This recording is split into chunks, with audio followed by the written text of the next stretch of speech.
Let's take a look at the Whistleblower Protection Act. Federal government employees are covered by the Federal Whistleblower Protection Act, known as the WPA.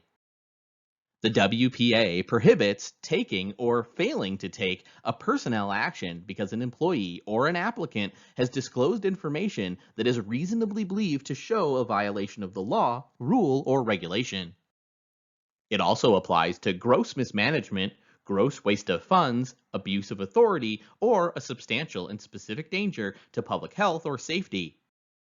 The definition of protected reports is relatively broad under the WPA because the internal affairs of federal government agencies nonetheless concern the public.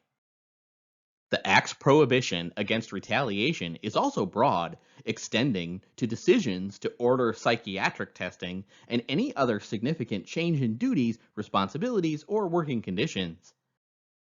Whistleblowers are entitled to protection under the WPA, regardless of whether they were first persons disclosing the particular misconduct, their reports were not in writing, or they were off duty at the time. One other federal whistleblower law deserves mention. The False Claims Act applies to individuals who come forth with information about a knowingly false or fraudulent claim made against the federal government. This law allows the Department of Justice to join in suits to recover the amounts of money lost through fraud or individuals to sue on behalf of the government.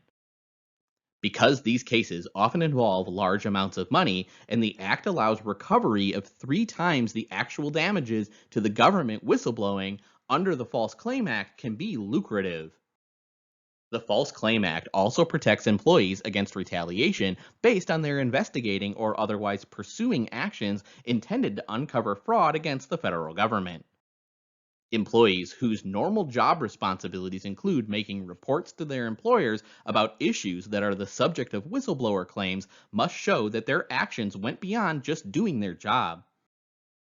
It is important that the plaintiff can show that the employment decision maker was aware of the whistleblowing or investigative activity. The False Claim Act reaches cases of retaliation against an employee who reports fraud against the government that is engaged by a party other than the employer itself.